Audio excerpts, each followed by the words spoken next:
Truth Unveiled here, and today I have some urgent stuff to share with you. We're going to be talking about the bigger picture and sharing with you some things that are going on around the world because meanwhile there is an elephant in the room, hence the picture of this video that you saw. But this article from NBC says Trump makes brief first public appearance since returning from hospital. The president again downplayed the coronavirus, seeking to project a sense of normalcy in the final few weeks before the election, or should I say selection. Now, in case you don't already know, about a couple of weeks ago, it was announced that the president tested positive for COVID and was also admitted to the hospital because of it. Now, again, as we've talked about on this network extensively in great detail, when you know the truth about COVID, then you'll know what all of this really is. You'll know what this is really leading up to. You will know the bigger agenda. And for those of you who are wondering what I'm talking about, what is the bigger agenda? Because, folks, when they say testing positive for COVID, how do we know Trump even had COVID to begin with?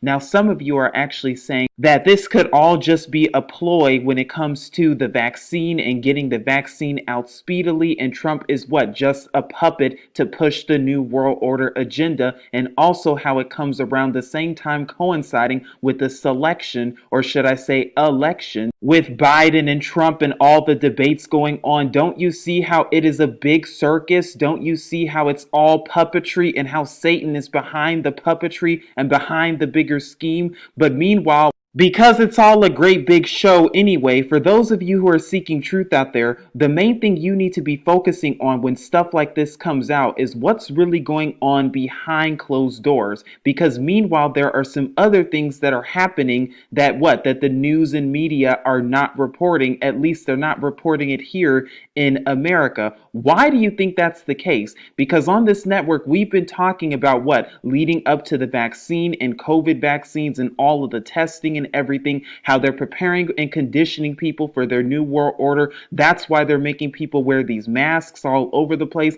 because they want you to be compliant so that when they come out with this beast system technology and when they come out with this vaccine, you will already be conditioned and ready to go. Your mind will already be used to doing what your government tells you to do. But the question is, are you seeing all of this with both your eyes open, or are you still being conditioned to the lies that are currently plaguing this world? Now, we've also been talking about the military as well, and how soon enough the military are going to be distributing vaccines, are going to be on the streets. We told you about the police state and how there would be a police state coming to a police state near you. We've also reported on this network how Trump has even said and stated that they're going to have the military get out the COVID vaccine. But let me tell you this, because mainstream media wants your mind to be focused on this and what's going on with Trump and the circus of that selection. But meanwhile, in the United Kingdom, there is already things that are in place. The military are already on the streets. Let me repeat that in case you did not hear me. The military are already on the streets in the United Kingdom. And if you do not believe me, see for yourself. Now, the video I'm about to share with you was originally posted on YouTube, but was since deleted. Very interesting and suspicious indeed. But what you're going to see is that the military in the United Kingdom are on a suburban street, and they claim that they're giving out tests for COVID. But is that really what they're doing?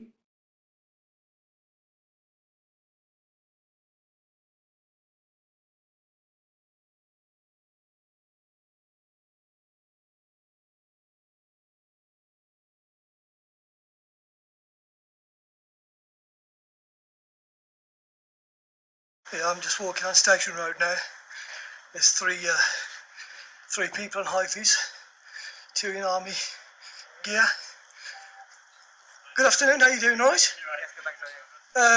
What are you guys doing on the streets, if you don't mind me asking? The City Council, we're just supporting them, handing out COVID tests. For what reason? Just to give people a chance to test themselves in the house. Can I ask you a question? I'm a citizen of Handsworth, and I live in this community.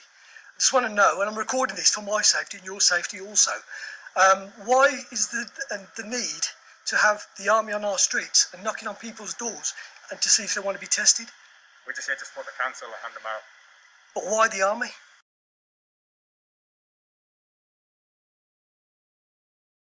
just to support. That's all we're here for, just to support the council and help hand out tests. But if people want to have tests, surely that's their discretion. If they can go voluntarily to any sort of centres to have tested. So why knock on people's doors? Just to give them the option. They don't have to take it. They can just take it if they want. And whose directive is this? Birmingham City Council. Birmingham City Council. And where's Birmingham City Council got this directive from? I'm not sure, sorry. And also, just to say, if you do come knocking on my door and I refuse, is there any repercussions to that? Of course not, no, it's entirely up to yourself. And how do you guys feel? I assume you're part of the British Army? The Air Force. You are, the Air Force, yeah? And how do you guys feel knocking on people's doors? Well, I don't want to answer more questions, but we're just here to support, but thank you. Yeah, but surely, I mean, you're here to, this is a democratic country that we live in, yes? And it's a free country. Do you not think this is a bit draconian in terms of what you guys are doing? I'm not answering more questions, sorry, but we're just here to support, but thank you. So you're only here to support? We're here to support the Yeah? council, yeah. Is there any legal right that you can actually go around knocking on people's doors? I'm not answering any more questions. Well, it's not very good. Like I said, I'm not happy as a citizen of Handsworth, and I'm one of the residents around here. And if I do see anybody, any people that I know, I will tell them to refuse to open their doors, because I think it's an absolute liberty of people's civil rights and taking away our freedoms. This is absolute tyranny. Having the army on the streets, yeah? Having the army on the streets. Now listen, I'm saying, having the army on the streets is absolute tyranny. And you guys really should be ashamed of yourselves doing this, you know that? It's absolutely disgusting. Is this what this country's come to now? Absolutely disgraceful. Knocking on people's doors to ask if they want to be tested. There's nothing wrong with people. If people want to get tested, they can go to these test centres if they want to. This is intimidation. You know that. Absolute tyranny. And mark my words, when we get the words out, taking orders from on high. So this is Station Road, people. They're going out knocking on people's doors, asking if they want to have voluntary tests. And we don't even know what these tests are. We don't know what they're for. So please, I say to the community of Handsworth, do not open your doors. And if you do open your doors, politely tell them to go away. Just tell them to go away. Tell them you don't want to test. This is all against the law. Coming around knocking on people's doors. How dare you taking civil liberties out of knocking on people's doors? Well, you shouldn't be asking people, madam, shut your door and tell them no. Right? This is a piss take. The army on the streets. You should be ashamed of yourselves. This is Britain, not communist China. Just politely say no, madam. Yeah, you all need to get off the streets. All of you. Why? Why? Because you're taking the piss, that's why. Knocking on people's doors, it's a liberty. Don't just say no. Don't open your doors. They've got no right coming around here knocking on people's doors. This is a liberty. Yeah, you all need to get off the roads, get off the streets and stop knocking on people's doors. Tell them no, love, if they come knocking on your door. Who do you think you are? I'm a citizen of this country, that's who I am, mate. I'm a tax-paying individual. Okay. Well, yeah, you got no right going around knocking on people's doors. What, giving a free COVID test? Yes. If people want to have a COVID test, they can go on their own free will. We don't need people like you knocking on people's doors. Okay. Now do one. Okay. Because there'll be many more of us on the streets. Goodbye. Yeah, goodbye. Goodbye. We're now here at forces.net that says COVID-19, how the military's fighting coronavirus. From placing Nightingale hospitals to delivering PPE, the armed forces have been playing a leading role in response to the pandemic. Again, problem, reaction, solution, because as we've gone over, is it really even a pandemic? Or is it a scheme to take away the little to no rights you already don't have and to make you subservient to your government and to the police and to the military? That's for you to decide. But this right here says UK Armed Forces personnel are continuing to have a key role in the country's response to COVID as we head into cold and flu season. Last week, 100 RAF personnel deployed to Birmingham to begin supporting the city council's drop and collect testing initiative, the video that you just saw for 5 minutes. It has involved delivering coronavirus testing kits to people with or without symptoms who are living in high risk areas. The health secretary, meanwhile, has said that the military would be involved in distributing a potential coronavirus vaccine. They even tell you right here that they're going to what? Distribute a vaccine as well. Why are they telling you this? And just like the speaker in the video said, people can go to these places, can go to testing centers to get testing kits. Why do the army need to be passing out testing kits to people on the streets? Not only that, but when it comes to that, the military's response, 20,000 troops were at readiness with more than 4,000 of them deployed at one time. They tell you about the hospitals as we keep reading on. I'm going to scroll through this quickly. I'll leave the link in the description box below if you would like to read more about it. But then it keeps going to talk about mobile testing as well. They are also helping to bring PPE or the personal protective equipment to the front line, such as masks, safety glasses, gloves, aprons, and protective suits as well, and also increasing medical capacity. So this again is all what the military is doing. And folks, this is just the United Kingdom alone. Soon enough, as we know, and as we talked about, it's going to be coming to America and the rest of the world as well. This is just what a guinea pig place that they're testing it for before they bring it to the rest of the world. And meanwhile, this is before they come out with the vaccine too. But Forces.net also released this article a week ago that says coronavirus health secretary armed forces to help distribute coronavirus vaccine. Why do they need to do that? Especially going on the streets doing that. You didn't see them doing that when it came to polio. You didn't see them doing that when it came to all these other ones. So why all of a sudden are they doing it with this one? Not only that, but then it even says here that what, less than half of the UK population could be vaccinated against COVID, according to the head of the country's vaccine task force. Folks, are you hearing this and what's really going on? And if you're wondering why my voice is so adamant right now, it's because the New World Order is at play even as we speak right now. We're no longer talking about it. We're no longer reporting about it. It's actually here and it's actually happening right before our eyes now. And what, according to the report, it says the health secretary has said that the military would be involved in distributing a potential coronavirus vaccine, and also that the prime minister said that there will be some bumpy months ahead, but they're working as hard as they can to get the vaccine out as fast and as safely as possible, even though they already have the vaccine ready to go. And they're going to claim too that what, it may take more than a year for everyone in the UK to get the vaccine. So what, this vaccine is for everyone. They're already reporting and expecting everyone to take it. How many people are in the UK right now? This is for everyone, according to them. Do you see what this is leading up to?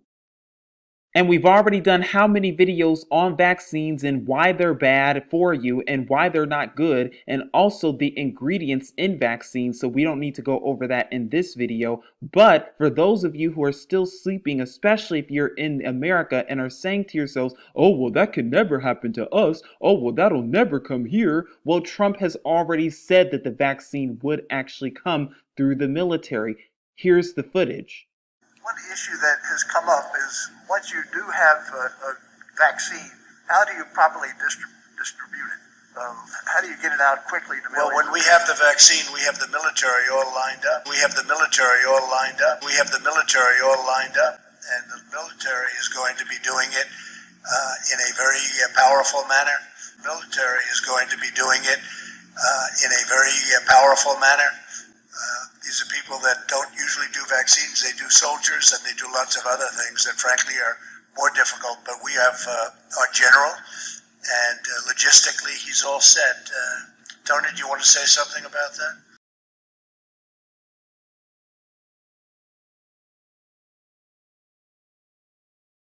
That is correct.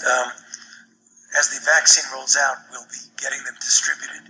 And as you probably have heard, we are going to make sure that we do it in an equitable way, and it's representative of the populations who need it the most. And it's representative of the populations who need it the most.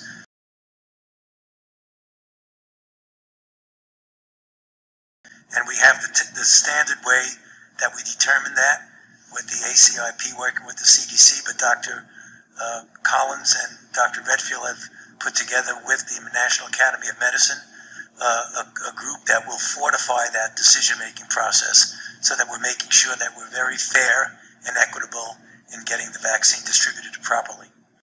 Now, I found this report to be very interesting that comes from the Daily Mail. I'm not going to go over all of it, but we will go over just the bulleted points that say world's first COVID passport technology will be trialed on flights from Heathrow this week in bid to let passengers travel without risk of quarantine in future, but requires authorities to trust test lab results from abroad. Heathrow tested app to let people travel around the world around the plane without quarantine risk. United Airlines and Cathay Pacific are trying out Common Pass software, and that the pass works by passengers taking a test at a certified lab before uploading it. It generates a QR code that can be scanned by airline staff and border officials, but it will require governments to trust COVID tests taken at foreign labs. Well, what is the problem with this? Because you might be thinking to yourself, oh, well, that doesn't sound too bad. Oh, that sounds actually really great. Oh, at least they're testing everyone. Well, do you know what they're testing for? Do you know what exactly they're doing? Are they collecting your DNA? Are they collecting certain things about you? Are they spying on you more through these tests? I mean, really, folks, you have to see these things with both your eyes open. But if you would like to read this report, I will link it in the description box below. And not only that, folks, but pay careful attention as well, because what, now you need to be tested just to travel abroad, just to travel overseas? Soon enough, you're going to need the vaccine. Soon enough, you won't be able to do anything unless you comply with your government, the New World Order.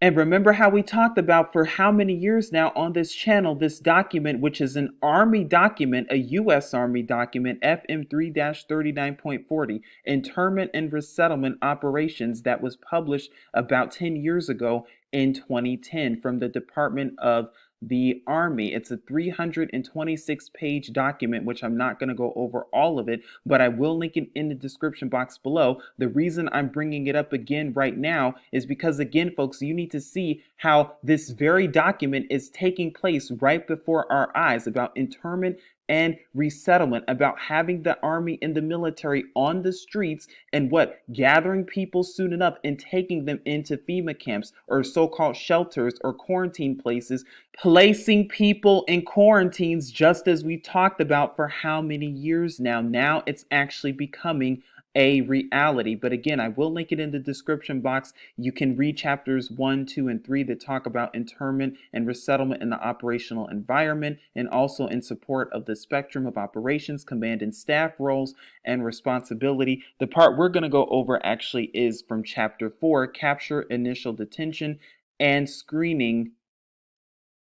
If you're following along with us, we're now here on page 59 that says Chapter 4, Capture, Initial Detention, and Screening. Personnel conducting detainee operations must ensure that these operations are performed in a manner that provides for the humane treatment and care of detainees, thereby reducing the probability of incidents of abuse involving U.S. Armed Forces and detainees. Let me ask you this question in case you don't already know the answer to it. Who are the detainees? The detainees are people like you and me. The detainees are people like yourself listening to this video. The detainees are the citizens of these different nations, the citizens of the USA. That's who they classify as detainees. So when they say reducing the probability of incidents of abuse, what exactly are they talking about? Are they hinting at riots? Are they hinting at protests? It seems as though they're planning all of this ahead of time. I mean, this document even tells you about the FEMA camps, and there's so much more in this document that exposes it, but we're not going to go over all of it for the sake of time. But right here under 4-2, it says, while one or two detainees may not create a major challenge, A large number of detainees require significantly more soldiers and resources and pose increased security risks to soldiers and themselves. Detainees must be safeguarded, according to them, to include provisions for adequate space, food, and waste disposal. These tasks are manpower intensive and can cause significant delays in onward movement and divert unit assets from the primary mission. Well, what is that mission? Because then it says military police are responsible for receiving, securing, processing, and interning detainees and operating them at these facilities. Do you understand what this is telling you? Again, they're putting the truth right in front of you, and they're basically telling you folks how they're going to be operating these FEMA camps, because now we're at page 67 that says right here, capture, initial detention, and screening, where it says table 4-2, POC, or point of contact processing standards. So what they have, they're required to search you, then they're required to inspect protective equipment, conduct property accountability, and then tag as well. So again, after they capture you and then place you on a bus or place you on a plane or place you on whatever public transportation vehicle that they're going to use to transport you to these FEMA camps, this is what they're going to do once you arrive to these facilities. Then they're going to tag you. They're going to let you know when the day and time you were quote unquote captured, the circumstances, and the capturing unit. They're going to report, segregate, safeguard, evacuate, and then according to them they're going to release. But see, there is a deeper agenda involved with these FEMA camps, and again, this is a worldwide phenomena.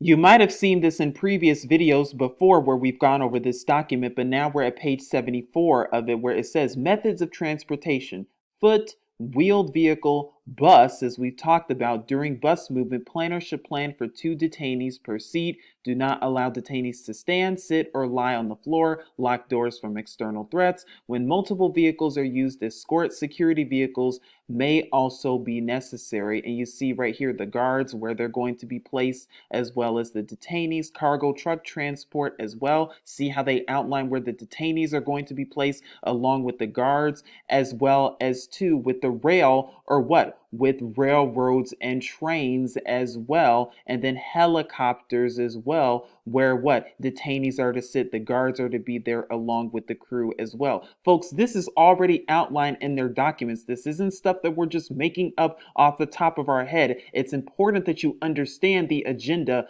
ahead of time.